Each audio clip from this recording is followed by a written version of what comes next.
Assalamualaikum warahmatullahi wabarakatuh.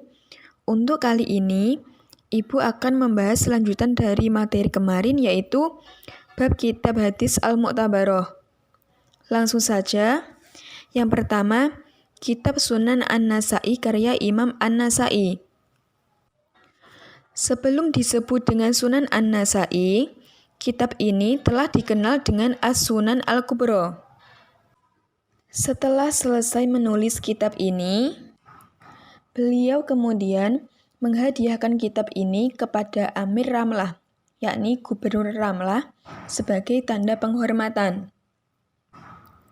Metode yang digunakan dalam penyusunan kitab ini adalah metode sunan, yakni metode penyusunan kitab hadis berdasarkan klarifikasi hukum Islam dan hanya mencantumkan hadis-hadis yang bersumber dari Nabi Muhammad SAW. Pola sistematika kitab Sunan An-Nasa'i. Yang pertama, dari kitab bab pertama sampai ke 21 membahas tentang masalah toharoh dan sholat. Yang kedua, kitab bab puasa didahulukan daripada zakat. Yang ketiga, kitab bab Qisam Al-Fa'i diletakkan jauh dari kitab jihad. Yang keempat, kitab Al-Khali juga diletakkan berjauhan dari kitab jihad. Yang kelima, melakukan pemisahan-pemisahan di antara bab Al-Ahbas, An-Nahl, Al-Hibah, Ar-Rukbah. Sedangkan kitab atau pembahasan mengenai faraid tidak ada. Selanjutnya, kitab Sunan Ibnu Majah karya Imam Ibnu Majah. Kitab Sunan Ibnu Majah menurut Muhammad Fuad Abdul Baqi tersusun dalam 37 kitab selain dari Muqaddimah. Sedangkan jumlah babnya terdiri dari 515 bab dan 4.341 hadis. Dan 3.002 hadis diantaranya telah ditahrij oleh Imam Bukhari, Muslim, Abu Daud, Tirmizi, dan Imam Nasa'i. Dalam menulis kitab sunan ini, Imam Ibnu Majah memulainya terlebih dahulu dengan mengumpulkan hadis-hadis dan menyusunnya menurut kitab atau bab-bab yang berkenaan dengan masalah fikih. Hal ini seiring dengan metodologi muhadisin yang lain. Selanjutnya, kitab Musnad Imam Ahmad Ibnu Hanbal.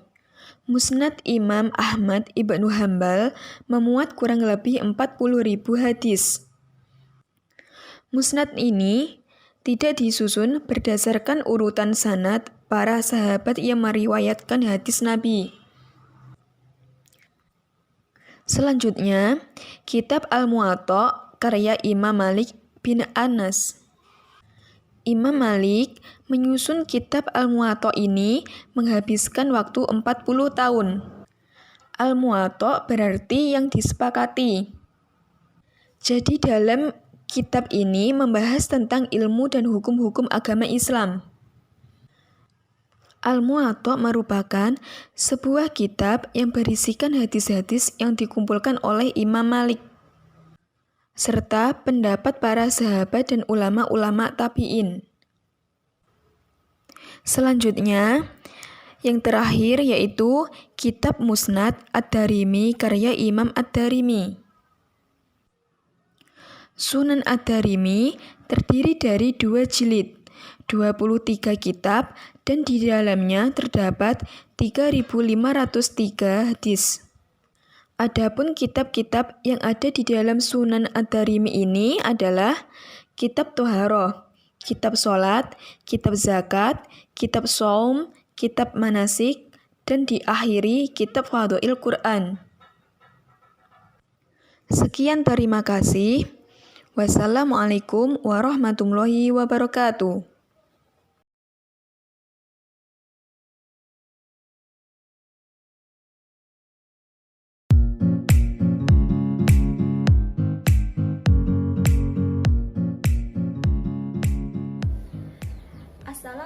Assalamualaikum warahmatullahi wabarakatuh.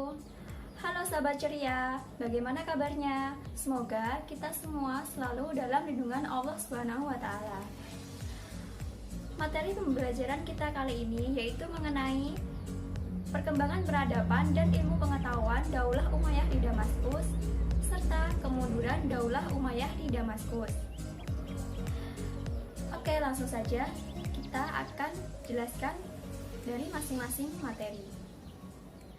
Perkembangan peradaban dan ilmu pengetahuan Daulah Umayyah di Damaskus.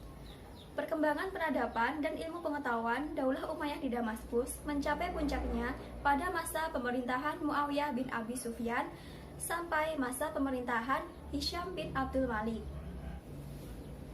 Kemajuan-kemajuan tersebut meliputi berbagai bidang, di antaranya yaitu yang pertama, bidang ilmu pengetahuan, yang kedua, bidang pendidikan, yang ketiga, bidang ekonomi dan administrasi pemerintahan, yang keempat, bidang pembangunan kota, yang kelima, bidang arsitektur, dan yang keenam, bidang militer. Oke, langsung saja kita bahas dari masing-masing bidang tersebut. Yang pertama, bidang ilmu pengetahuan. Ilmu pengetahuan semakin berkembang setelah bangsa-bangsa Syria, Persia, dan negeri-negeri lain masuk Islam. Dua aspek ilmu pengetahuan yang berkembang pada masa itu yaitu ilmu pengetahuan agama dan ilmu pengetahuan umum. Kedua aspek tersebut akan kita bahas dalam bidang pendidikan. Yang kedua, di bidang pendidikan. Seperti yang telah disebutkan tadi, bahwa terdapat dua aspek ilmu pengetahuan yang berkembang, yaitu ilmu pengetahuan agama dan ilmu pengetahuan umum. Ilmu pengetahuan agama meliputi ilmu-ilmu nakli, yaitu diantaranya seperti ilmu qiraat, ilmu tafsir, ilmu hadis, ilmu fikih, serta ilmu nahwu. Sedangkan ilmu pengetahuan umum diantaranya yaitu ilmu kedokteran, ilmu sejarah, ilmu bahasa dan sastra, dan ilmu kimia. Pada masing-masing ilmu tersebut mempunyai ahli di bidangnya, seperti ahli dalam ilmu kedokteran yaitu bernama Abu Al-Qasim Al-Zahrawi. Sedangkan dalam ilmu sejarah, tokoh terkenal dalam bidang sejarah ini yaitu Abu Bakar bin Umar, Abu Marwan bin Abdul Malik bin Habib. Sedangkan dalam ilmu bahasa dan sastra, tokoh yang terkenal yaitu Abu Amir Abdullah, Ali Al-Qoli, Abu Amr bin Muhammad. Sedangkan ilmu kimia, tokoh yang ahli dalam ilmu kimia pada masa Daulah Umayyah ini yaitu Abu Al-Qasim Abbas Ibnu Famas. Selanjutnya yang ketiga yaitu di bidang ekonomi dan administrasi pemerintahan. Dalam bidang ini, Bani Umayyah membentuk beberapa organisasi pemerintahan, di antaranya yaitu An-Nidhamus Siyasi, yaitu organisasi politik di mana kekhalifahan berubah dari sistem syura ke sistem monarki, yaitu secara turun-temurun. Yang kedua yaitu An-Nizamul Idari, atau yang artinya organisasi tata usaha negara. Yang ketiga yaitu An-Nizamul Mal, atau artinya organisasi keuangan. Yang keempat yaitu An-Nizamul Harbi, yang artinya organisasi ketahanan.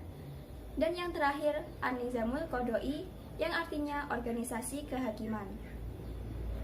Yang keempat yaitu di bidang pembangunan kota.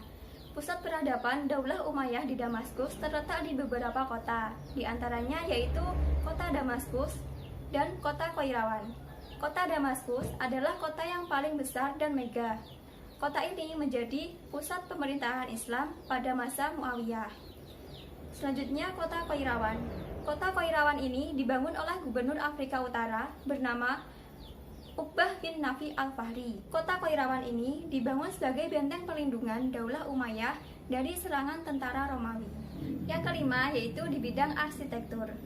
Kemajuan arsitektur yang dicapai pada masa Daulah Umayyah yaitu seperti berdirinya beberapa masjid dan istana.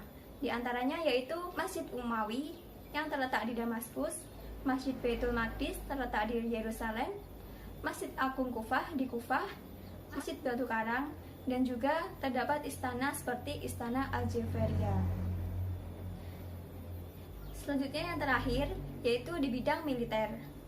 Pada masa Daulah Umayyah ini, banyak mempelajari ilmu kemiliteran seperti salah satunya metode Romawi. Pada masa ini Muawiyah melakukan perubahan besar, yaitu dengan mengandalkan angkatan darat yang kuat dan efisien.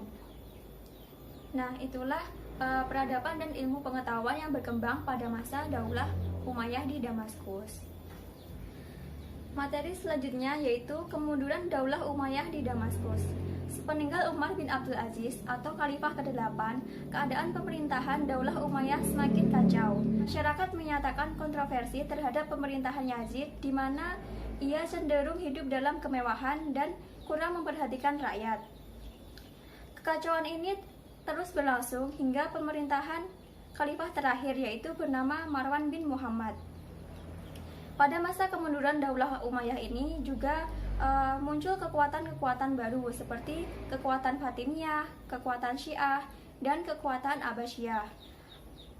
Sedangkan Daulah Umayyah sendiri dihadapkan langsung oleh kekuatan Abbasiyah. Hingga pada akhirnya kedua kubu ini, Daulah Umayyah dan Abbasiyah, mengalami pertempuran. Pertempuran itu disebut Perang Al-Zab. Pada pertempuran tersebut, Khalifah Marwan bin Muhammad terbunuh oleh keturunan Abbasiyah. Dengan terbunuhnya Marwan bin Muhammad, maka berakhirlah kekuasaan pemerintahan Daulah Umayyah di Damaskus, tepatnya pada tahun 132 Hijriah atau 750 Masehi. Nah, itulah sejarah singkat keruntuhan Daulah Umayyah di Damaskus. Selanjutnya terdapat faktor-faktor yang menghantarkan Daulah Umayyah pada kehancuran. Yang pertama yaitu sistem pemerintahan monarki, yaitu pemilihan khalifah berdasarkan garis keturunan. Yang kedua yaitu banyak terjadi persaingan antara suku Arab Utara dan suku Arab Selatan. Yang ketiga, perebutan kekuasaan, seperti terdapat dua putra mahkota pada saat itu, yaitu Yazid dan Walid, sehingga sering terjadi perebutan siapa yang akan menjadi khalifah lebih dulu. Yang terakhir yaitu munculnya kekuatan-kekuatan baru seperti kekuatan Abbasiyah, yaitu dari keturunan Bani Hashim. Jadi itulah beberapa faktor yang menjadikan Daulah Umayyah melemah hingga runtuh pada tahun 132 Hijriah atau 750 Masehi. Baik, sekian video pembelajaran kali ini, semoga bermanfaat bagi kita semua. Alhamdulillah, terima kasih. Wassalamualaikum warahmatullahi wabarakatuh.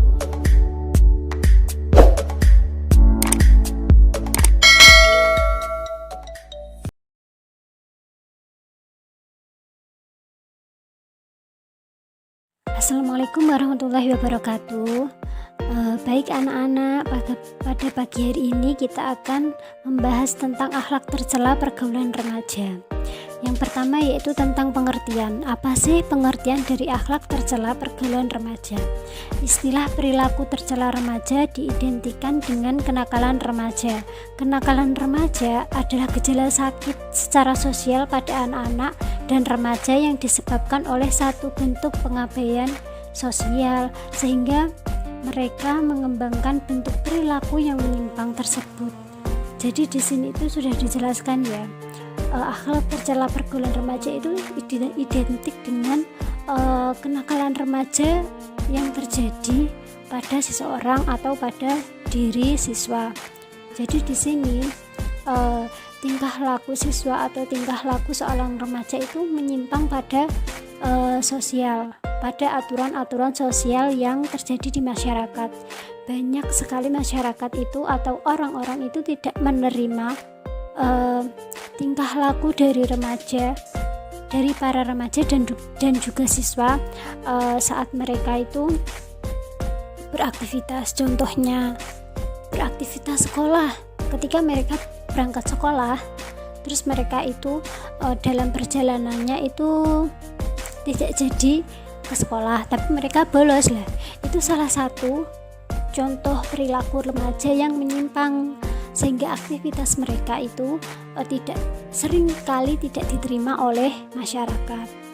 Selanjutnya yaitu tentang bentuk-bentuk akhlak tercela pergaulan remaja. Jadi akhlak tercela itu terdapat bentuk-bentuknya ya. Ada 4. Yang pertama yaitu tentang pergaulan bebas. Terus yang kedua tawuran. Yang ketiga mengkonsumsi minuman keras, dan yang keempat adalah penyalahgunaan narkoba. Yang pertama yaitu pergaulan bebas. Hubungan seksual sebelum atau di luar nikah tidak dapat dibenarkan. Hubungan seksual akan dianggap sah dan dibenarkan apabila seseorang sudah resmi menikah. Jadi di sini sudah jelas ya bahwa agama Islam melarang keras seseorang yang belum berhubungan secara sah itu melakukan hubungan seksual. Hal ini dilarang oleh agama karena banyak sekali mudaratnya yang terjadi apabila seorang remaja yang notabene itu belum mempunyai ilmu secara batin ataupun dohir itu pasti akan menimbulkan hal-hal yang negatif. Contohnya ya seperti sebelum menikah tapi mereka itu sudah melakukan hal seperti ini. Apa yang akan terjadi? Apa akibatnya? Akibatnya yaitu pasti akan hamil di luar nikah. Pasti akan ada pikiran-pikiran negatif yang direncanakan seperti aborsi atau membunuh bayinya itu membunuh bayinya yang ada di dalam kandungan itu. Nah, itu kan tidak dibenarkan oleh agama Islam. Banyak sekali mudarat yang akan terjadi sehingga pergaulan bebas atau free sex ini itu menjadi sekarang ini itu menjadi momok bagi seorang remaja karena rawan sekali jika ada remaja perempuan dan remaja laki-laki mereka mempunyai hubungan, terus hubungan mereka itu sampai pada titik pergaulan bebas free sex ini itu sangat bahaya sekali karena yang menanggung itu tidak cukup mereka, pasti juga akan keluarga juga menanggung. Yang selanjutnya yaitu tawuran. Mengapa tawuran menjadi salah satu bentuk akhlak tercela pergaulan remaja? Karena rawan juga pada pergaulan remaja itu banyak kan sekarang tawuran-tawuran yang terjadi antar geng, antar kelas, antar teman dan sebagainya. Itu rawan sekali sehingga banyak sekali remaja-remaja itu yang melakukan tawuran. Mungkin mereka karena mereka yang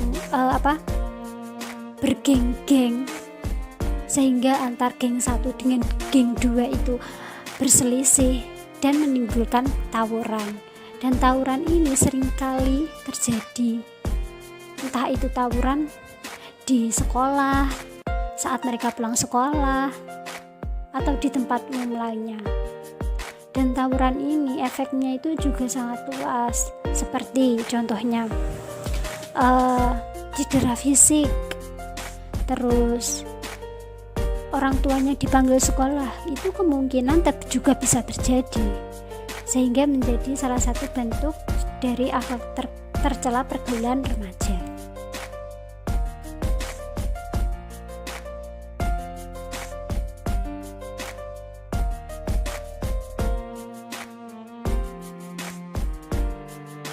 Selanjutnya yaitu mengkonsumsi minuman keras dan penyalahgunaan narkoba. Biasanya kedua hal ini itu terjadi karena pengaruh teman dan juga coba-coba. Contohnya ya seperti ada dua anak yaitu A dan B. Mereka ini sangat dekat sekali. Yang A ini mengkonsumsi minuman keras dan juga narkoba. Si A ini memprovokatori si B bagaimana biar si B itu mencoba minum keras dan juga menyalahgunaan narkoba, mengkonsumsi narkoba, sehingga si B ini terprovokatori. Mereka akhirnya mencoba minuman keras dan juga mengkonsumsi narkoba. Dari situlah mereka menjadi kecanduan yang akhirnya terus-terusan minum dan mengkonsumsi narkoba. Nah, hal ini itu menjadi salah satu bentuk akhlak tercela pergaulan remaja. Ya memang ini tuh sangat rawan sekali di kalangan remaja, dan banyak sekali remaja sekarang itu yang seperti itu, dan ini harus benar-benar dihindari karena efek negatifnya itu akan berdampak pada masa depan kalian. Nah, selanjutnya yaitu adapun dampak akhlak tercela pergaulan remaja. Yang pertama yaitu bertentangan dengan nilai-nilai ajaran agama. Sudah jelas ya. Jadi ketika ada seseorang yang melakukan perilaku tercela, itu berarti sangat bertentangan dengan nilai-nilai ajaran agama. Karena apa? Dalam agama itu dilarang dan juga pasti ada batas-batasannya ketika seseorang itu akan atau melaksanakan sesuatu. Jadi ketika seseorang itu melakukan sesuatu yang dilarang agama atau negatif, pasti juga akan bertentangan dengan nilai-nilai ajaran agama. Yang kedua yaitu hilangnya budaya malu. Karena apa? Seseorang remaja yang sudah melakukan akhlak tercela seperti tawuran, terus minuman keras, penyalahgunaan narkoba, mereka itu akan terbiasa dengan hal-hal yang seperti itu, sehingga hal-hal yang seperti itu dianggap biasa dan mereka itu melakukannya dengan terbiasa dan tidak ada rasa malu sama sekali. Yang selanjutnya yaitu menimbulkan masalah kesehatan. Penyalahgunaan narkoba memunculkan berbagai masalah, misalnya bidang kesehatan, sosial, kriminal, dan juga ekonomi. Ini itu bisa terjadi pada remaja yang selalu dan sering mengkonsumsi alkohol dan juga penyalahgunaan narkoba. Pasti akan ada bahaya yang akan mereka timbulkan, seperti kesehatan mereka itu akan terganggu. Karena apa? Mereka sering mengkonsumsi narkoba dan juga alkohol. Pasti kesehatannya itu menurun dan juga rawan penyakit yang timbul. Kalau sosial, pasti mereka yang mengkonsumsi alkohol dan juga narkoba dalam lingkup sosial pasti akan dikucilkan oleh masyarakat. Dan juga kriminal. Perbuatan ini itu bisa kriminal karena apa? Orang yang mengkonsumsi alkohol mereka kan tidak sadar sehingga rawan menimbulkan kriminal. Yang selanjutnya yaitu di bidang ekonomi. Mereka pasti memerlukan atau perlu mengeluarkan uang untuk membeli alkohol dan juga barang-barang narkoba seperti itu. Dan itu tidak murah ya, itu tuh mahal. Karena apa? Narkoba ini kan sebenarnya untuk kesehatan ya, tapi mereka menyalahgunakan. Barang ini tuh kecil tapi mahal, sehingga ekonomi mereka juga pasti akan terganggu. Selanjutnya yaitu menghindari akhlak tercela pergaulan remaja. Bagaimana sih cara menghindari akhlak tercela pergaulan remaja? Itu bisa dihindari, yaitu pertama dengan meningkatkan kadar iman dan amal soleh. Meningkatkan kadar iman itu yang bagaimana? Meningkatkan kadar iman itu bagaimana kita itu bisa menguatkan iman kita, seperti dengan contohnya sholat, mengaji, sering melakukan hal-hal yang baik. Itu akan membantu meningkatkan kadar iman kita sehingga tidak gampang goyah. Dan melakukan amal soleh itu ya berbuat baik. Kita harus bisa mengontrol perbuatan yang kita lakukan di setiap harinya. Bagaimana kita itu bisa menjadikan diri kita itu menjadi orang yang berguna, bermanfaat, dan juga intinya berbuat baik, entah itu untuk diri sendiri, untuk masyarakat, untuk teman.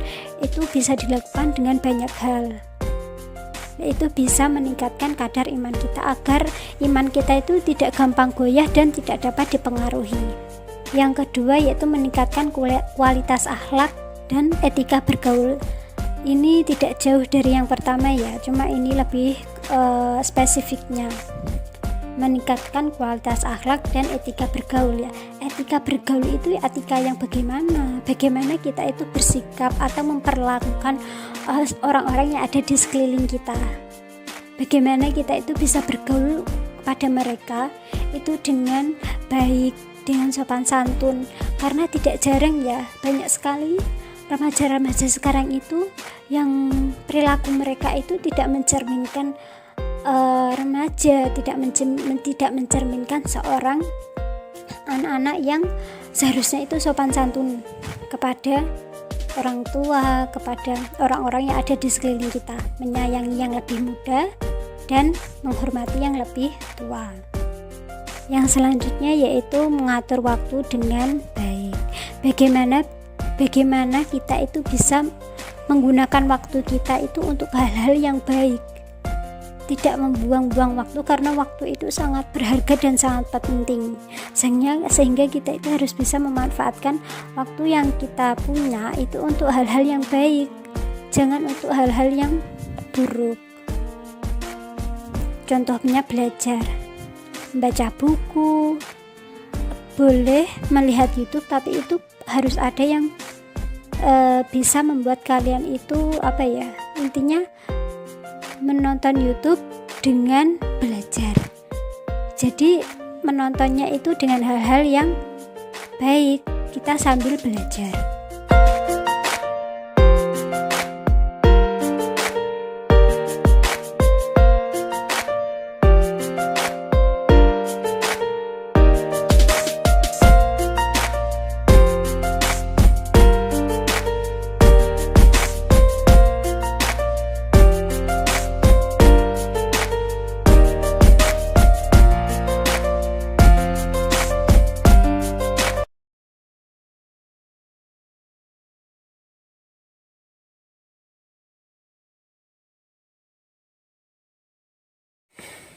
Assalamualaikum warahmatullahi wabarakatuh.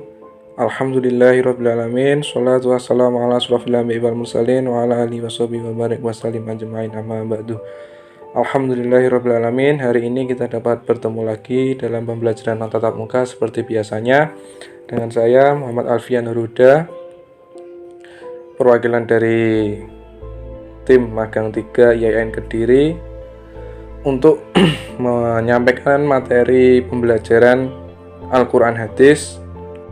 Kita sudah memasuki pembahasan keempat, yaitu bab ke-8 dari Al-Quran Hadis. Bab 8 ini kita akan membahas etos kerja pribadi muslim. Sebelum kita masuk lebih dalam ke pembahasan kita hari ini, saya doakan untuk kalian kelas 11 IPS 4 dan kelas 11 IPS 3 semua dalam keadaan sehat walafiat serta dapat rahmat dan lindungan dari Allah Subhanahu wa taala. Amin ya rabbal alamin. Dan kemarin kita sudah membahas materi bab 7. Bab 7 kemarin yaitu kerjasama beramal soleh. Kita kemarin sudah menganalisa Quran surat Al-Baqarah, Quran surat Fatir, Quran surat An-Nahl, dan hadis-hadis tentang perilaku orang yang bekerja dalam amal soleh. Dan dari pembahasan yang kemarin semoga kalian bisa memahaminya, karena saya juga sudah memberikan ulasan materi atau uji pemahaman yang saya share lewat Google Formulir. Semoga kalian bisa menjawabnya dengan baik. Amin ya rabbal alamin. Sebelum kita masuk lebih dalam ke materi kita hari ini tentang etos kerja pribadi muslim, agama Islam merupakan agama yang universal, agama yang mengatur segala aspek kehidupan, di mana ajarannya menganjurkan umatnya untuk bekerja. Hal ini mengandung arti untuk bisa merelasikan fungsi kehambaan kepada Allah Subhanahu wa taala dan menempuh jalan menuju ridhonya, mengangkat harga diri, meningkatkan taraf hidup, dan memberi manfaat kepada sesama, bahkan kepada makhluk lain. Etos kerja pribadi muslim adalah sikap kepribadian yang menciptakan pengertian bahwasanya bekerja bukan hanya untuk mencari kekayaan duniawi, untuk kemuliaan diri sendiri, melainkan sebagai manifestasi amal soleh sehingga dapat memompakan semangat bekerja keras, dan tujuan dari bekerja adalah menunaikan amanah. Hal ini tentu akan dapat meninggikan derajat mereka di hadapan Allah Subhanahu wa taala. Oleh karena itu, Islam sangat mendorong umatnya untuk bekerja keras, karena pada dasarnya kehidupan tidak akan terjadi dua kali, sehingga apabila mereka menyia-nyiakan waktu, mereka akan tergolong menjadi orang-orang yang merugi. Hendaknya dalam hidup yang hanya sekali ini, mereka benar-benar bisa memanfaatkan waktu mereka, sekaligus untuk menguji orang mukmin siapakah di antara mereka yang paling rajin dan tekun dalam bekerja. Selanjutnya saya akan menjelaskan apa yang akan kita pelajari hari ini, peta konsepnya pembelajaran hari ini. Bab 8 etos kerja pribadi muslim. Jadi ada 4 pembahasan dalam materi ini. Yang pertama menganalisis Quran surat Al-Jumu'ah ayat 9 sampai 11. Yang kedua menganalisis Quran surat Al-Qasas ayat 77. Kemudian menganalisis hadis Nabi tentang etos kerja pribadi muslim.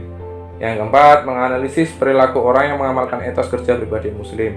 Itu 4 pembahasan yang akan kita bahas hari ini. Sebelum kita memahami secara lebih mendalam tentang kandungan Quran surat Al-Jumu'ah ayat 9 sampai 11, mari kita baca dengan baik dan benar teks ayatnya sebagai berikut ini. A'udzubillahiminasyaitonirrajim. Bismillahirrahmanirrahim. Ya ayyuhalladzina amanu idza nudiya lis-sholati min yaumil jumu'ati fas'au ila dzikrillahi wa dzarul bay'. Dzalikum khairul lakum in kuntum ta'lamun. فَإِذَا قُضِيَتِ الصَّلَاةُ فَانتَشِرُوا فِي الْأَرْضِ وَابْتَغُوا مِنْ فَضْلِ اللَّهِ وَاذْكُرُوا اللَّهَ كَثِيرًا لَعَلَّكُمْ تُفْلِحُونَ وَإِذَا رَأَوْا تِجَارَةً أَوْ لَهْوًا انفَضُّوا إِلَيْهَا وَتَرَكُوكَ قَائِمًا قُلْ مَا عِندَ اللَّهِ خَيْرٌ مِنَ اللَّهْوِ وَمِنَ التِّجَارَةِ وَاللَّهُ خَيْرُ الرَّازِقِينَ. Al-ayah sadaqallahu azim. Di dalam Quran surat Al-Jumu'ah ayat 9 sampai 11 ini, terjemahan ayatnya yaitu yang ayat ke-9. Wahai orang-orang yang beriman, apabila telah diseru untuk melaksanakan sholat pada hari Jumat, maka segeralah kamu mengingat Allah dan tinggalkanlah jual beli. Yang demikian itu lebih baik bagimu jika mengetahui. Selanjutnya ayat yang ke-10, apabila sholat telah dilaksanakan, maka bertebaranlah kamu di bumi. Carilah karunia Allah dan ingatlah Allah banyak-banyak agar kamu beruntung. Kemudian ayat yang ke-11, dan apabila mereka melihat perdagangan atau permainan, mereka segera menuju kepadanya dan mereka tinggalkan engkau di sini Nabi Muhammad, sedang berarti berkhutbah, katakanlah apa yang ada di sisi Allah lebih baik daripada permainan dan perdagangan, dan Allah pemberi rezeki yang terbaik. Itu arti terjemahan dari surat Al-Jumu'ah ayat 9 sampai 11. Selanjutnya untuk penjelasan ayatnya. Quran surah Al-Jumu'ah ayat 9 ini berkenaan dengan seruan dari Allah Subhanahu wa taala kepada orang yang beriman agar mendirikan sholat Jumat. Kata seruan pada ayat di atas sebenarnya dapat dipahami tidak hanya sebatas azan yang dikumandangkan oleh muazin pada hari Jumat, tetapi juga seruan dari Allah Subhanahu wa taala. Sebab jika diartikan secara lebih signifikan, maka akan banyak sekali umat Islam yang dijumpai terlambat melaksanakan sholat Jumat. Padahal para sahabat selalu datang ke masjid untuk melaksanakan sholat Jumat sebelum waktu Jumat tiba. Bahkan ada yang datang pagi-pagi sebelum azan tiba. Di akhir ayat ditegaskan bahwa mentaati perintah Allah Subhanahu wa taala dengan melaksanakan perintah sholat Jumat adalah lebih baik bagi orang yang memahaminya. Sebab selain akan memperoleh keridhaan Allah Subhanahu wa taala, sholat Jumat dapat menimbulkan kesatuan dan persatuan antara umat Islam. Akan bisa memperkuat ukhuwah Islamiyah karena sholat Jumat dilakukan dengan cara berjamaah. Dan pada ayat ke-10 surat Al-Jumu'ah, Allah Subhanahu wa taala melanjutkan seruannya, yaitu apabila telah selesai melaksanakan sholat Jumat, maka segeralah mencari karunia Allah Subhanahu wa taala. Boleh kembali bertebaran di muka bumi, mengerjakan urusan duniawi, dan berusaha mencari rezeki yang lebih baik dan halal. Di akhir ayat, Allah Subhanahu wa taala memerintahkan agar banyak berzikir kepadanya supaya manusia memperoleh keberuntungan. Zikir artinya ingat atau menyebut nama Allah Subhanahu wa taala. Zikir adalah bagian terpenting dalam kehidupan umat Islam, baik dalam kaitannya dengan persoalan akidah, ubudiyah, maupun akhlak. Sebab Rasulullah adalah manusia yang paling banyak berzikir, selalu ingat kepada Allah Subhanahu wa taala, kuasa alam dan situasi dan kondisi apapun. Sedangkan dalam kandungan ayat yang ke-11 diawali dengan pernyataan Allah Subhanahu wa taala tentang sikap sebagian orang mukmin yang masih silau dengan perniagaan duniawi, padahal sedang mendengar khutbah Nabi Muhammad SAW, di mana asbabun nuzul ayat ini berkenaan dengan kedatangan rombongan unta dari Khalifah dagang Dihyah Al-Kalbi dari Syam atau Suriah saat ini dengan membawa dagangan. seperti tepung, gandum, minyak, dan lain-lain. Sebagai kebiasaan, apabila unta rombongan kafilah dagang tiba, maka kaum perempuan ikut menyambutnya dengan menabuh gendang, supaya orang-orang datang membeli dagangan yang dibawanya. Dan kaum muslimin yang sedang mendengarkan khutbah Jumat Nabi pun keluar ikut menyambut rombongan dagang ini. Hal ini menunjukkan bahwa kecenderungan manusia untuk lebih meningkatkan perkara yang bersifat duniawi telah ada sejak zaman Nabi Muhammad, sebagaimana penjelasan ayat di atas. Kemudian Allah Subhanahu wa taala mengingatkan bahwa apa yang ada di sisi Allah Subhanahu wa taala lebih baik daripada permainan dan perdagangan. Keridhaan dari Allah Subhanahu wa taala jauh lebih baik daripada yang diusahakan manusia. Selanjutnya, sebelum kita memahami secara lebih mendalam tentang kandungan Quran surat Al-Qasas ayat 77, mari kita baca dengan baik dan benar teks ayatnya sebagai berikut. A'udzubillahi minasyaitonirrajim. Bismillahirrahmanirrahim. Wabtaghi fima ataqallahu ad-daral akhirah wa la tansa nasibaka minad dunya wa ahsin kama ahsanallahu ilaik wa la tabghil fasada fil ard innallaha la yuhibbul mufsidin. Al-ayat sadaqallahul azim. Dan carilah pada apa yang telah dianugerahkan Allah kepadamu, negeri akhirat, dan janganlah kamu melupakan kebahagiaanmu dari kenikmatan duniawi, dan berbuat baiklah kepada orang lain sebagaimana Allah telah berbuat baik kepadamu. Dan janganlah kamu berbuat kerusakan di muka bumi, sesungguhnya Allah tidak menyukai orang-orang yang berbuat kerusakan. Selanjutnya untuk penjelasan ayat. Di awal ayat ini Allah Subhanahu wa taala memerintahkan kepada orang-orang yang beriman agar membuat keseimbangan antara usaha untuk memperoleh keperluan duniawi dan memenuhi keperluan ukhrawi. Tentunya tidak mengejar salah satunya dengan cara meninggalkan yang lain. Nabi Muhammad SAW sangat mencela orang yang hanya mengejar akhirat dengan meninggalkan duniawi, apalagi menjadi beban orang lain dalam masalah nafkah. Pernah suatu ketika Rasulullah mendapati seorang anak muda yang selalu berada di dalam masjid. Kemudian beliau bertanya kepada sahabat, "Siapakah yang memberi nafkah untuk pemuda tersebut?" Para sahabat lantas menjawab, "Ayahnya."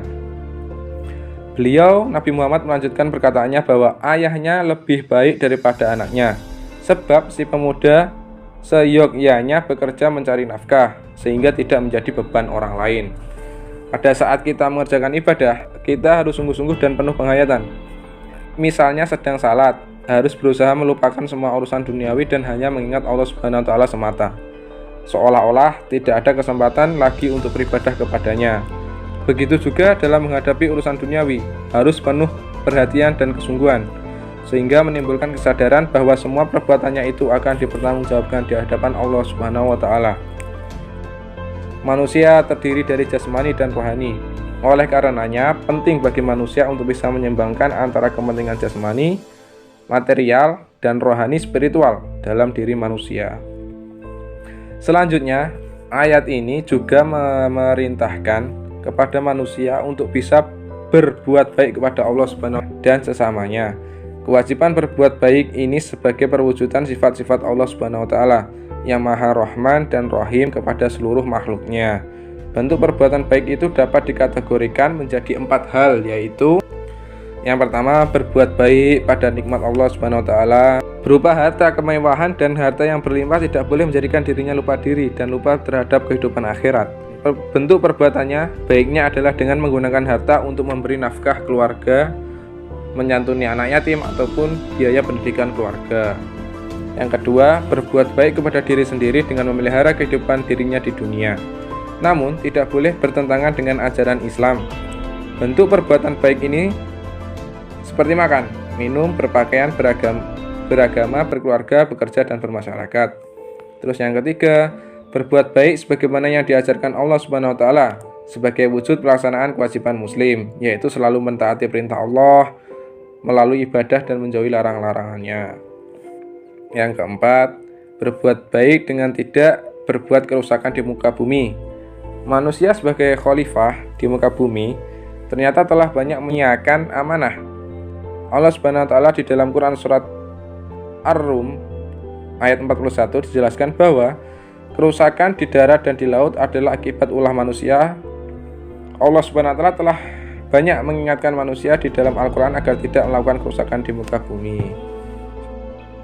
Selanjutnya kita akan mempelajari hadis Nabi tentang etos kerja pribadi Muslim, yaitu hadis Nabi riwayat Ibnu Majah. Hadis ini disampaikan kepada kami oleh Hisam ibnu Amar dari Ismail bin Ayas, dari Bahir bin Sa'ad, dari Khalid bin Ma'dan, dan dari Miqdam bin Madi Karib al-Zubaydi, dan dari Rasulullah bersabda, tidak ada yang lebih baik dari usaha seorang laki-laki kecuali dari hasil tangannya sendiri, dan apa-apa yang diinfakkan oleh seorang laki-laki kepada diri, istri, anak, dan pembantunya adalah sedekah. Semuanya itu sedekah menurut hadis itu. Penjelasan hadis. Hadis itu tadi merupakan motivasi dari Nabi Muhammad SAW kepada kaum muslimin untuk memiliki etos kerja yang tinggi. Kita dilarang oleh Nabi hanya bertopang dagu dan berpangku tangan mengharap rezeki datang dari langit. Kita harus giat bekerja untuk memenuhi kebutuhan hidup, diri, dan keluarga. Bahkan dikatakan oleh Nabi Muhammad SAW bahwa tidak ada yang lebih baik dari usaha seseorang kecuali hasil kerjanya sendiri.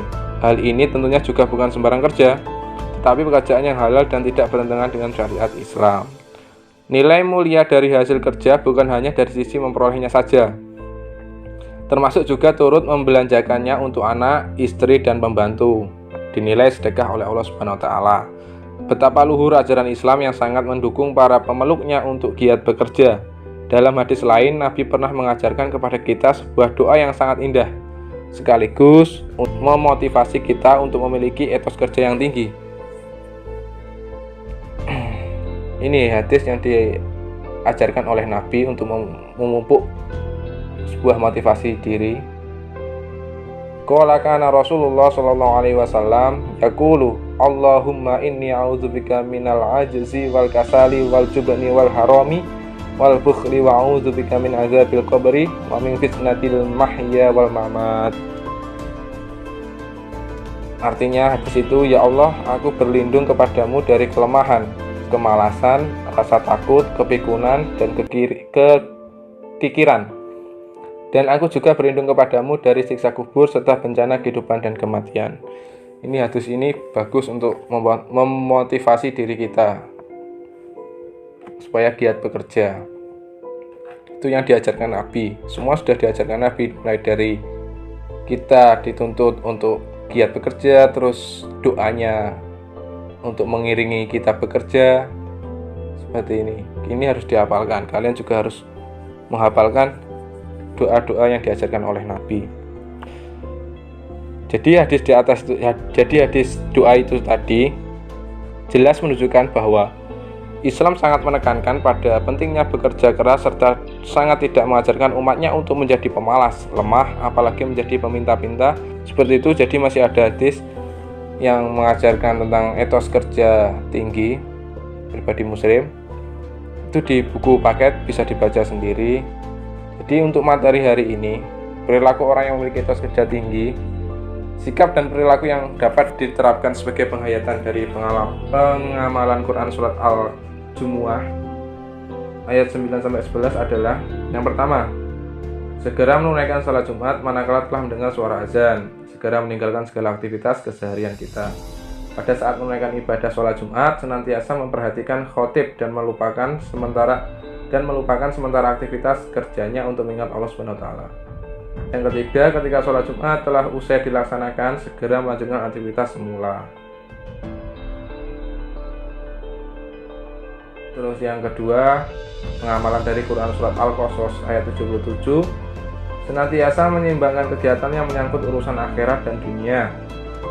Manakala sedang mengerjakan ibadah, kita senantiasa bersungguh-sungguh dan penuh kekhusyuan. Demikian juga sebaliknya, saat bekerja senantiasa serius dan giat penuh dengan tanggung jawab. Yang ketiga, senantiasa berbuat baik kepada sesama dan tidak membuat kerusakan. Terus yang selanjutnya, pengamalan dari hadis Nabi antara lain, senantiasa bekerja mandiri, tidak mengharapkan uluran tangan orang lain. Apapun pekerjaannya senantiasa dinikmati dengan ikhlas, yang tentunya dalam pekerjaan yang halal serta barokah. Seperti itu.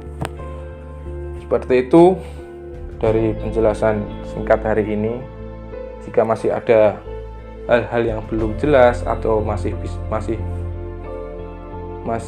banyak yang dipertanyakan, bisa kalian pahami lagi di buku materi, buku paket. Jadi dari penjelasan saya cukup seperti itu. Nanti kalian kembangkan sendiri tentang etos kerja pribadi muslim, boleh melalui internet atau apapun, buku-buku tentang etos kerja pribadi muslim, seperti itu. Jadi terima kasih untuk kelas 11 IPS 3, 11 IPS 4. Nanti untuk penugasannya melalui Google Form sesuai dengan pembahasan hari ini, yaitu etos kerja pribadi muslim. Nanti saya share di grup seperti biasanya. Kita seperti itu. Semoga ilmu yang dapat kita terima hari ini bermanfaat bagi kita dan orang-orang di sekitar kita. Amin ya rabbal alamin. Wabillahi taufiq wal hidayah. Wassalamualaikum warahmatullahi wabarakatuh. Bismillahirrahmanirrahim. Assalamualaikum warahmatullahi wabarakatuh. Selamat pagi, bagaimana kabarnya hari ini? Semoga selalu sehat dan tetap mematuhi protokol kesehatan. Oke, langsung saja. Saya akan melanjutkan materi yang kemarin, yaitu masih sama mengenai hukum waris dalam Islam ya. Kita bahas kali ini yaitu mengenai asobah, hijab, tata cara pelaksanaan pembagian warisan, dan yang terakhir yaitu pelaksanaan wasiat. Oke, langsung saja. Mari kita simak sedikit penjelasan dari saya.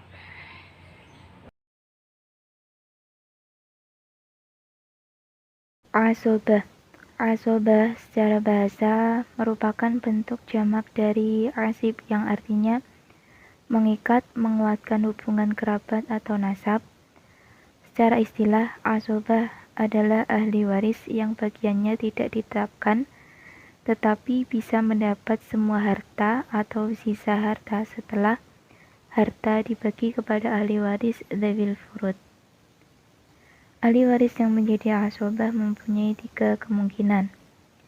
Yang pertama, mendapat seluruh harta waris saat ahli waris dzawil furud tidak ada. Yang kedua, mendapat sisa harta waris bersama ahli waris dzawil furud saat ahli waris dzawil furud ada. Yang terakhir, tidak mendapat sisa harta warisan karena warisan telah habis dibagikan kepada ahli waris dzawil furud. Macam-macam asobah, terdapat 3 macam asobah. Yang pertama yaitu asobah binafsi, yang kedua asobah bil ghair, yang ketiga asobah ma'al ghair. Yang pertama yaitu asobah binafsi. Asobah binafsi merupakan ahli waris yang menerima sisa harta warisan dengan sendirinya tanpa disebabkan orang lain. Ahli waris yang masuk dalam kategori asobah binafsi yang pertama yaitu anak laki-laki, cucu laki-laki, ayah, kakek, saudara kandung laki-laki, saudara seayah laki-laki, anak laki-laki, saudara laki-laki sekandung, dan seterusnya ke bawah. Apabila semua asobah ada, maka tidak semua asobah mendapat bagian, akan tetapi harus didahulukan orang-orang para asobah yang lebih dekat pertaliannya dengan orang yang meninggal. Jadi penentuannya diatur menurut nomor urut tersebut di atas. Yang kedua yaitu asobah bil ghair, yaitu anak perempuan, cucu perempuan, saudara perempuan seayah yang menjadi asobah jika bersama saudara laki-laki mereka masing-masing. Berikut beberapa perempuan yang menjadi asobah dengan sebab orang lain. Yang pertama, anak laki-laki dapat menarik saudaranya yang perempuan menjadi asobah. Yang kedua, cucu laki-laki dari anak laki-laki juga dapat menarik saudaranya yang perempuan menjadi asobah. Yang ketiga, saudara laki-laki sekandung juga dapat menarik saudaranya yang perempuan menjadi asobah. Yang terakhir yaitu saudara laki-laki sebapak juga dapat menarik saudaranya yang perempuan menjadi asobah. Ketentuan pembagian harta waris dalam asobah bil ghair. bagian pihak laki-laki, anak, cucu, saudara laki-laki 2 kali lipat bagian pihak perempuan. Yang terakhir asubah ma'al ghir, merupakan ahli waris perempuan yang menjadi asubah dengan adanya ahli waris perempuan lain.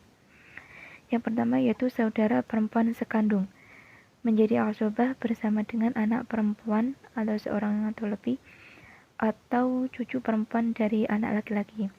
Yang kedua, saudara perempuan seayah menjadi asubah jika bersama anak perempuan atau cucu perempuan dari anak laki-laki. Yang selanjutnya yaitu hijab. Hijab merupakan penghapusan hak waris seseorang, baik penghapusan sama sekali ataupun pengurangan bagian harta warisan karena ada ahli waris yang lebih dekat pertaliannya dengan orang yang meninggal. Hijab terdapat 2 macam, yaitu yang pertama hijab hirman, yang kedua hijab nuqsan. Hijab hirman merupakan penghapusan seluruh bagian karena ada ahli waris yang lebih dekat hubungannya dengan orang yang meninggal. Sebagai contoh yaitu cucu laki-laki dari anak laki-laki tidak mendapat bagian selama ada anak laki-laki. Yang kedua, hijab nuqsan, yaitu pengurangan bagian dari harta warisan karena ada ahli waris lain yang membersamainya. Sebagai contoh, ibu mendapat sepertiga bagian, tetapi kala yang meninggal mempunyai anak atau cucu atau beberapa saudara, maka bagian ibu berubah menjadi 1/6. Yang selanjutnya yaitu tata cara pelaksanaan pembagian warisan. Hal pertama yang perlu dilakukan saat membagi harta warisan adalah menentukan harta warisan itu sendiri, yakni harta pribadi dari orang yang meninggal dunia, bukan harta orang lain. Nah, setelah jelas harta warisannya, para ahli waris harus menyelesaikan beberapa kewajiban yang mengikat mewaris, antara lain biaya perawatan jenazah, pelunasan hutang piutang. Yang pertama yaitu hutang kepada Allah, semisal zakat, ibadah haji, kafarat, dan lain sebagainya. Yang kedua yaitu hutang kepada manusia, baik berupa uang atau berupa utang yang lainnya. Yang terakhir yaitu pelaksanaan wasiat.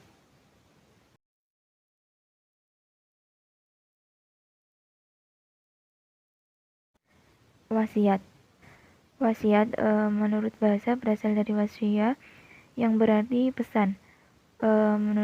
Menurut istilah syara, merupakan pesan terhadap sesuatu yang baik yang harus dilaksanakan atau dijalankan sesudah seseorang meninggal dunia. Jadi yang dimaksud wasiat di sini merupakan pesan seseorang untuk menasarufkan atau membelanjakan harta yang ditinggalkan jika ia meninggal dunia dengan cara-cara yang baik yang telah ditetapkan. Sebagai contoh, seseorang meninggal dunia kemudian berwasiat seperti ini: kalau saya meninggal dunia, mohon anak angkat saya diberikan bagian 1/5 atau seberapa dari harta yang ditinggalkannya, seperti itu. Yang selanjutnya yaitu hukum wasiat. Hukum wasiat menjadi wajib dalam hubungan dengan hak kepada Allah, sebagai contoh yaitu zakat, fidyah, puasa, dan lain-lain yang merupakan utang yang wajib ditunaikan. Yang kedua yaitu sunnah, apabila berwasiat kepada selain kerabat dekat dengan tujuan kemaslahatan dan mengharapkan ridho Allah SWT. Yang selanjutnya yaitu makruh. Wasiat menjadi makruh dilaksanakan apabila harta yang dimilikinya sedikit sedangkan ahli warisnya banyak, serta keadaan mereka sangat memerlukan harta warisan sebagai penunjang kehidupannya atau biaya kebutuhan lainnya. Yang terakhir yaitu haram, apabila harta yang diwasiatkan itu untuk tujuan yang dilarang oleh agama. Sebagai contoh yaitu mewasiatkan untuk membangun tempat perjudian atau tempat maksiat lainnya. Yang selanjutnya yaitu pelaksanaan wasiat. Wajib menunaikan seluruh wasiat mewaris selama tidak melebihi sepertiga dari jumlah seluruh harta peninggalan, meskipun mewaris menghendakinya lebih. Dalam hal ini sudah dijelaskan dalam Quran Surah An-Nisa ayat 12 sebagai berikut. Bismillahirrahmanirrahim. Min ba'di wasiyati yusina biha aw dain. Alhamdulillahirrabbilalamin. Cukup sekian dari saya. Semoga pembelajaran pada kali ini membawa manfaat dan barokah untuk kita semua. Dan untuk adik-adik, silakan tetap belajar, tetap semangat. Minggu depan kita ada kuis sebagai pengganti ulangan harian ya. Terima kasih. Apabila ada kurang lebihnya saya mohon maaf. Wassalamualaikum warahmatullahi wabarakatuh.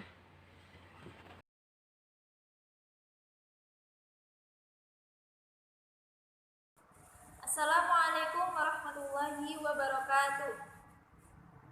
Bagaimana kabarnya adik-adik semuanya?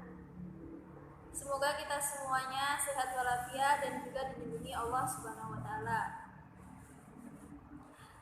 Pada pertemuan kali ini kita akan membahas mengenai sejarah lahirnya Daulah Syafawi dan juga strategi dan kebijakan pemerintahan Daulah Syafawi.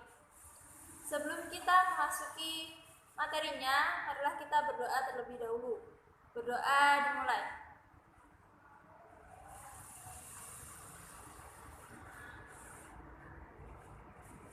Adik-adik semuanya, silakan diperhatikan PowerPoint serta video berikut ini. Peradaban Islam pada masa Daulah Syafawi di Persia, Part 1. Pada pertemuan kedua ini, kita akan membahas mengenai sejarah lahirnya Daulah Syafawi serta strategi dan kebijakan pemerintahan Daulah Syafawi. Sejarah lahirnya Daulah Syafawi. Daulah Syafawi pada awalnya adalah suatu golongan tarekat Syafawiyah yang dipimpin oleh Safi'ad-Din, yang berdiri di daerah Ardabil, kota Azerbaijan. Pada awalnya, tarekat ini bertujuan meluruskan orang-orang yang ingkar dan pada akhirnya memerangi orang-orang yang keluar dari rambu-rambu syariah. Dalam perkembangannya, penganut tarekat Syafawiyah sangat fanatik terhadap ajaran-ajarannya. Hal tersebut ditandai dengan adanya etikat yang kuat dari kalangan mereka untuk mendirikan sebuah kekuasaan tersendiri. Nah, pada Daulah Syafawi ini akan menjadi peletak dasar berdirinya negara Iran. Pada Daulah Syafawi ini dibagi menjadi dua fase, yaitu fase tarekat dan fase Daulah Syafawi. Pada masa kepemimpinan Junaid terbentuklah prajurit yang kuat dan siap untuk memasuki dunia perpolitikan. Efek dari gerakan tersebut ternyata menimbulkan konflik dengan penguasa Karakonyulu, dan kelompok Junaid dikalahkan dan kemudian Junaid diasingkan. Pada tahun 1459, Junaid mencoba merebut Ardabil tapi gagal. Pada tahun 1460 Masehi, ia mencoba merebut Sircasia, tetapi dihadang oleh tentara Sirwan, dan ia terbunuh. Kepemimpinan Junaid dilanjutkan oleh anaknya yaitu Haidar. Sehingga Sircasia dapat dikuasai. Namun, Aka Konyulu mengirimkan bantuan militer kepada Sirwan. Akhirnya pasukan Haidar dapat dikalahkan dan Haidar terbunuh. Ali sebagai anak dari Haidar didesak untuk melakukan balas dendam. Namun, Yakub pemimpin Karakonyulu berhasil menangkapnya. Pada akhirnya Ali dan saudaranya dibebaskan oleh Rustam, yaitu putra mahkota Aka Konyulu, dengan syarat mau membantu memerangi sepupunya. Tidak lama Rustam memusuhi Ali dan menyerang hingga Ali terbunuh. Pada periode berikutnya, kepemimpinan diserahkan pada Ismail yang kala itu masih berusia 7 tahun. Ismail mempersiapkan pasukannya yang diberi nama Kisilbas atau Baret Merah. Pasukan Kisilbas di bawah pimpinan Ismail menyerang dan mengalahkan Aka Konyulu. Kisilbas terus berusaha memasuki dan menaklukkan Tabriz, akhirnya berhasil dan mendudukinya. Di kota Tabriz inilah Ismail memproklamirkan dirinya sebagai khalifah pertama Daulah Syafawi. Ismail I memimpin Daulah Syafawi kurang lebih 23 tahun, yaitu antara 1501 sampai 1524 Masehi. Pada waktu 10 tahun pertama, ia menguasai berbagai daerah, yang meliputi seluruh Persia dan bagian timur Bulan Sabit Subur. Karena ambisinya, Ismail mencoba mengekspansi wilayah Daulah Utsmani. Tetapi dalam usaha ini, Ismail I mengalami kekalahan. Justru Turki Utsmani yang dipimpin oleh Sultan Salim dapat menduduki Tabriz. Daulah Syafawi terselamatkan dengan pulangnya Sultan Utsmani ke Turki. Selanjutnya adalah strategi dan kebijakan pemerintahan Syafawi. Pada masa kepemimpinan Abbas I, Daulah Safawiyah perlahan-lahan mengalami kemajuan. Langkah yang dilakukan Abbas I yaitu dengan menghilangkan dominasi Gizi Lebas. Langkah yang kedua yaitu melakukan perjanjian damai dengan Daulah Utsmani dan tidak menghina 3 khalifah pertama Islam dalam khutbah Jumat. Masa kekuasaan Abbas I merupakan puncak kejayaan Daulah Syafawi. Adik-adik semuanya, berikut ini adalah para pemimpin pada fase Daulah Syafawi. Itu tadi adik-adik semuanya penjelasan mengenai sejarah lahirnya Daulah Syafawi serta strategi dan kebijakan pemerintahan Daulah Syafawi. Untuk itu, materi kali ini semoga bermanfaat. Terima kasih, saya mohon maaf apabila ada salah kata. Wassalamualaikum warahmatullahi wabarakatuh.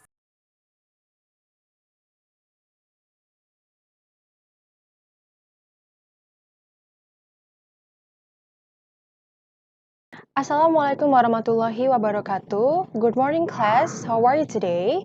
Let's start our meeting by reciting Basmalah together. Bismillahirrahmanirrahim. Okay, we will learn about report text. So, what is report text? Before we jump to the topic, I will show you one of my favorite quotes. Do something today that your future self will thank you for. Lakukan sesuatu hari ini yang akan membuat dirimu di masa depan berterima kasih atas apa yang telah kamu lakukan. For me, the quote has a deep meaning. Setiap hari kita pasti dihadapkan dengan banyak pilihan. Tinggal kita yang memilih ingin melakukan hal yang bermanfaat atau tidak. Oleh karena itu, fastabiqul khairat, berlomba-lombalah dalam kebaikan, dan masa depan kita pasti akan ditentukan oleh apa yang kamu usahakan pada saat ini. Okay, the first is the definition of report text. A report text is a type of document written by someone or group of people to announce the result of an investigation or announce something to proper authorities. The information given in a report text is a very general information. Jadi, report text adalah salah satu jenis teks dalam bahasa Inggris yang menjelaskan detail suatu objek. Detail dalam teks ini adalah detail ilmiah yang meliputi penjabaran objek, baik secara fisik maupun non-fisik dari fakta-fakta ilmiah tentang objek tersebut. Then, what's the difference between report text and descriptive text? Mungkin adik-adik sekalian masih bingung apa sih perbedaan dari report text dan juga descriptive text. Actually, there is a big difference between two of them. The difference is, in report text, we describe something in general. Saya ulang lagi, in report text, we describe something in general. Pada report text, kita mendeskripsikan sesuatu secara umum. But in a descriptive text, we describe something specifically. Pada descriptive text, kita mendeskripsikan sesuatu secara khusus atau lebih spesifik. Nah, we can guess which one of the text is report text is from the title. Kadang bisa langsung dibedakan melalui judulnya ya. For example, there are two texts with the titles The School and My School. From this, we can know which one is report text. The school is described in general, so it is a report text, but My School is a special because it's only my school, so it is descriptive text. Sekali lagi, jika adik-adik membandingkannya dengan seksama, bedanya adalah recount text atau report text, maksud saya, menjelaskan sesuatu secara general atau umum, sedangkan descriptive text menjelaskan sesuatu yang lebih spesifik atau bersifat khusus. Nah, report text juga biasanya bersifat ilmiah. and the second is generic structure of report text. The first generic structure is title. A title of report text indicates the topic of the text and is a general thing. Pada bagian judul, judul teks merupakan topik teks dan merupakan hal yang umum. The second is general classification. Stating classification of general aspect of thing, animal, public place, plant, etc., which will be discussed in general. Pada paragraf pertama report text ini merupakan general classification. Pada bagian ini berisi tentang berbagai informasi-informasi umum yang berdasarkan pada sebuah hasil pengamatan yang telah dilakukan sebelumnya, baik tentang fenomena alam, hewan, binatang, tumbuhan, dan lain-lainnya. Berbeda dengan descriptive text, report text memaparkan tentang berbagai informasi yang bersifat umum. The third is description. Describing the thing which will be discussed in detail, part per part, customs or deed for living creature, and usage for material and things. Pada bagian deskripsi, mendeskripsikan hal yang akan dibahas secara detail, bagian per bagiannya, merupakan bagian dari adat istiadat juga, ataupun akta untuk makhluk hidup dan pemanfaatan bahan dan juga benda. Pada paragraf selanjutnya ini disebut dengan description, dan pada bagian ini memiliki fungsi yang sama pada descriptive text, yaitu untuk dapat mendeskripsikan lebih jauh untuk detail berbagai hasil-hasil dari penelitian tersebut secara lebih terperinci. And then the social function of report text. Social function of report text is to present information about an object the way it is without being modified. The text basically describes an object and must be representative of their class, like natural or man-made, such as animal, plants, countries, culture, etc. Report text should be written and the result of systematic observation and analysis in scientific approach. Nah, fungsi text report adalah menyajikan informasi tentang suatu objek sebagaimana adanya tanpa dimodifikasi sedikit pun. Tujuan report text adalah untuk menyampaikan informasi, hasil pengamatan, dan analisa yang sistematis. Dan informasi yang dijelaskan dalam report text ini biasanya bersifat umum, baik itu alamiah ataupun buatan, seperti binatang, ataupun planet, bebatuan, tumbuh-tumbuhan, negara bagian, budaya, transportasi, dan yang lain-lainnya. Report text ini juga dikenal sebagai informational report yang secara bahasa memiliki fungsi untuk dapat memberikan informasi tentang suatu peristiwa ataupun situasi tertentu. Nah, lalu ada language feature of report text.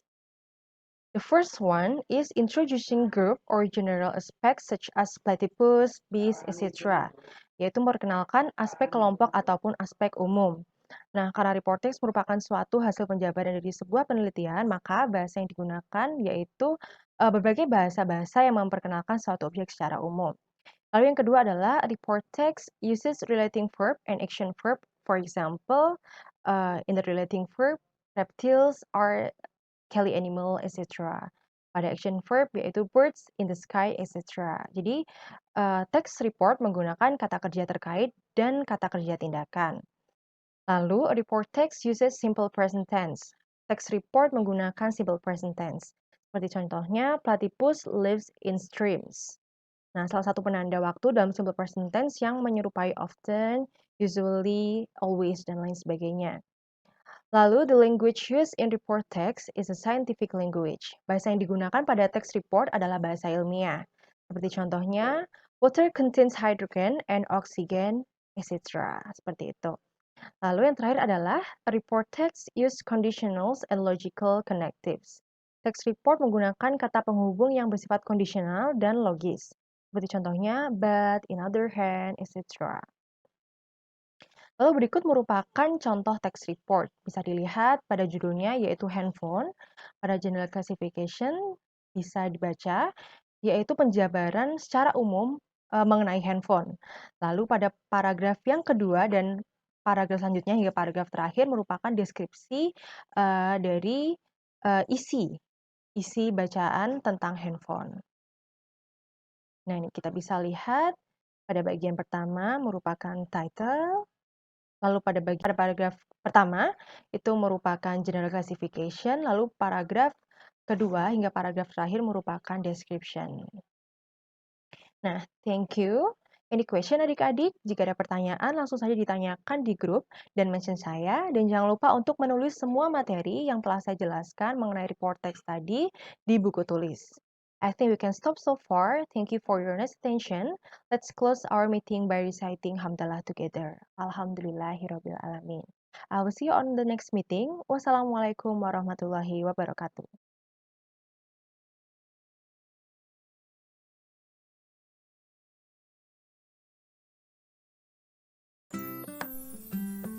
Assalamualaikum warahmatullahi wabarakatuh. Good morning everyone. How are you today? I hope that you are always in good condition. Well, in this occasion, I would like to explain to you all about report text. Okay, let's check it out. Report text adalah suatu jenis teks yang mengupas suatu hasil pengamatan, penelitian, observasi, ataupun studi tentang benda, binatang, orang, dan bahkan suatu tempat.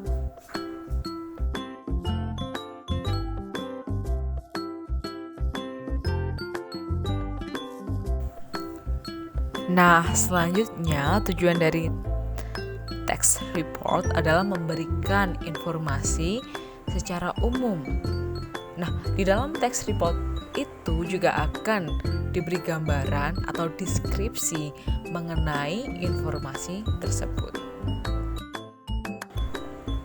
Untuk struktur text report itu ada dua. Yang pertama, general classification, dan yang kedua, description. Jadi untuk yang general classification atau klasifikasi secara umum, itu akan memberi penjelasan mengenai suatu topik yang ingin dijelaskan secara umum. Nah, selanjutnya description. Di sini objek tersebut akan dijelaskan lebih dalam lagi, meliputi kualitas, kebiasaan, sikap, tingkah laku, ataupun manfaat dari objek tersebut.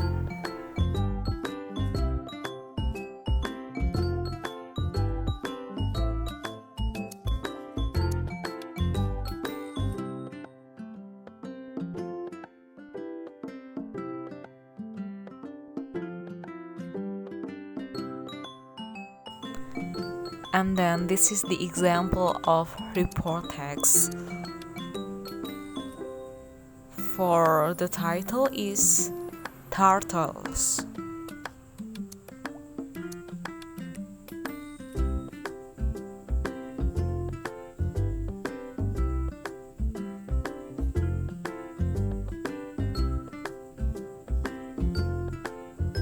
And that is general classification.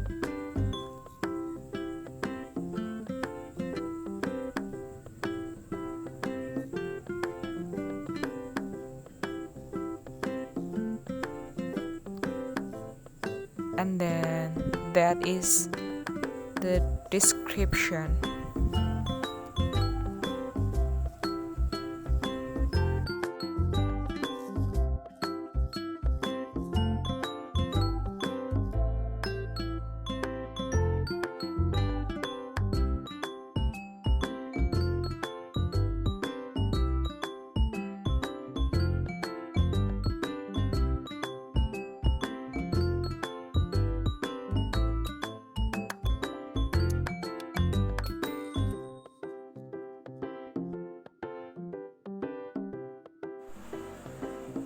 Okay, that's my explanation of report text. I hope that you can understand it well. Thanks for your nice attention. See you next time, and wassalamualaikum warahmatullahi wabarakatuh.